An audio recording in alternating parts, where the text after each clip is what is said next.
Ladies and gentlemen, the President of the Republic of the Philippines, His Excellency Ferdinand Romualdez Marcos Jr. and First Lady Luisa Marcos.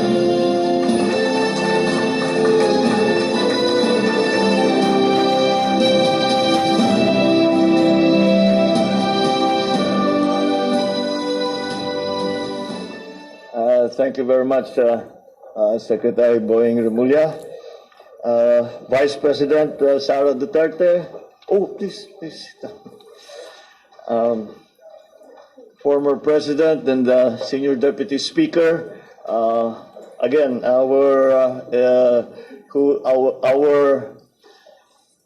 in this case, our consultant who actually was leading the way in many of our meetings, former President Gloria Macapagal Arroyo, House Speaker Martin Romualdez, His Excellency Wang Zilian, the Ambassador of China to the Philippines, members of the Cabinet that are here with us, including the Cabinet members who joined us in the delegation, and Senator Jaime Marcos, the head of the Foreign Relations Committee in the Senate, and of course, First Lady Luis Araneta Marcos. I believe Congressman Marcos of Ilocos Norte is also around. Congressman Antonino Calixto, I saw when we came in. The Chief of Staff, Lieutenant General Bartolome Vicente Bataro, the PNP Chief General Asurin, and the commanders of the major services, my fellow workers in government, ladies and gentlemen, good evening. I am pleased to report to you and to the Filipino people the key outcomes of the state visit to the People's Republic China from the 3rd to the 5th of January of this new year, 2023. I had cordial and fruitful engagements with the President Xi Jinping, Premier Li Keqiang, and National People's Congress Chairman Li Shansu. And I've noticed over the years that it is very evident to me that I have seen the considerable progress in terms of economic development from the China that I experienced in my earliest visits and the economic powerhouse that it is today. I recognize how China's development has positively impacted our relationship with our Chinese friends, especially considering that the Philippines' ties with China as a close neighbor and important bilateral partner. During our meeting, President Xi and I had a comprehensive discussion on the overall state of bilateral relations between the Philippines and China. Our conversation covered important facets of our relations, particularly agriculture, energy, infrastructure, trade and investment, science and technology, and of course, people-to-people ties. We renewed our commitment to strengthen bilateral cooperation as close neighbors in the Asia-Pacific region. The visit offered us an opportunity to exchange views on important issues that affect regional and global peace, stability, and development. As we embark on a new chapter of our bilateral ties, President Xi and I shared the commitment to do everything possible to ensure that the Philippines and China will continue the positive trajectory of our relations, which has been elevated to that of a comprehensive strategic cooperation since 2018. The Chinese President and I were able to witness the signing of 14 government agreements that will broaden and deepen our ties in many vital, important areas. These agreements cover various sectors from agriculture, education, energy, environment, infrastructure, science and technology, trade, and people-to-people exchanges. We likewise ventured into new areas of cooperation, such as e-commerce, digital cooperation. These agreements reflect our common priorities as well as practical ways of pursuing bilateral cooperation in an ever-increasing range of areas.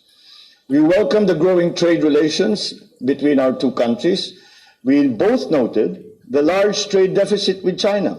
But President Xi also said that China is willing to import more quality agricultural produce from the Philippines. And specifically, was mentioned very often was the importation of durian.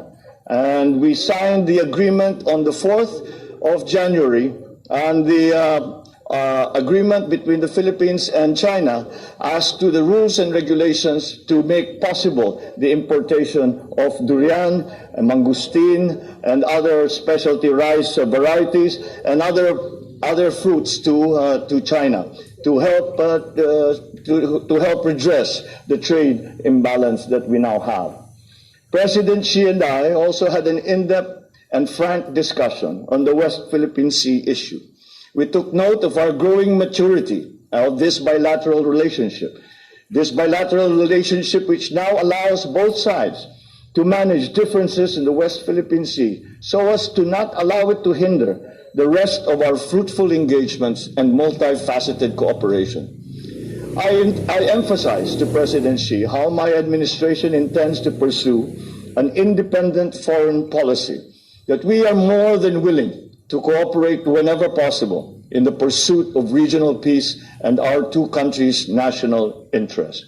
We agreed that maritime issues between the two countries do not comprise the entirety of our relations, but we acknowledge as well that they remain a significant concern and priority for the Philippines and for the region. To avoid possible misunderstanding and miscalculation, we agreed to establish direct communication lines at various levels up to the highest level. I therefore welcome the signing of an agreement between our foreign ministries in this regard and directed our agencies to revitalize existing bilateral mechanisms to promote further mutual trust and confidence in each other. On energy cooperation, we agreed to resume discussions on oil and gas development and explore opportunities for renewable energy, such as solar, wind, photovoltaic energy, and even we touched upon nuclear energy. I also met with Premier Li Keqiang and conveyed to him our country's openness to enhance the economic and social-cultural aspects of our relationship. I discussed with Chairman Lee San-soo of the National People's Congress how we could enhance cooperation between our two legislatures, building on the strength of party-to-party relations. And earlier today, I, together with the Filipino business delegation, met with Chinese business leaders and investors from top corporations and conducted roundtable meetings focusing on renewable energy, agribusiness, nickel processing, battery and electric vehicle manufacturing. I am pleased to inform you that there has been an overwhelming response from the Chinese business community on the investment and trade opportunities in our economy. The various Chinese companies participating in these meetings presented their investment plans in the Philippines, totaling $22.8 billion and trade purchase intentions of close to $2.1 billion. When realized, these investments will support our country's economic recovery efforts and create more jobs for Filipinos within our country. We will be releasing a more detailed breakdown of those numbers, which will be included in the final report of the delegation. Before I conclude, I reiterate my deep appreciation to President Xi for his gracious invitation and to the Chinese government for the opportunity to reaffirm and deepen the friendship between our two countries and to explore avenues of cooperation that are mutually beneficial. And finally, I thank our kababayans in China for their continuing support and trust, which will continue to inspire and motivate me to do my best as I steer our country towards an inclusive and sustainable development. It was unfortunate, however, that it was not possible to hold a meeting with our countrymen in China, seeing as the COVID protocols are still in place. But nonetheless, we are still reaching out to them and thanking them once again for their support. I think that this is a very good beginning. I do not believe this will be the last visit that we will be making to China, and we are anticipating, as I continually reiterated an invitation to President Xi and Madam Pang to come to the Philippines and visit with us on perhaps a state visit, an official visit in the future. And with that, the strengthening relationship with China and the Philippines can only help smooth the way to a greater and deeper and stronger partnership between our two countries, which will also give us a stronger foundation to resolve whatever issues may continue between our two countries. I consider that despite the fact that we were there for essentially 2 days and working for about a day and a half, there is much that we have been able to achieve. But as I said, it is a good start, and we will continue to work on this most important relationship with this most important partner of the Republic of the Philippines. Maraming salamat po at magandang araw po sa inyong lahat.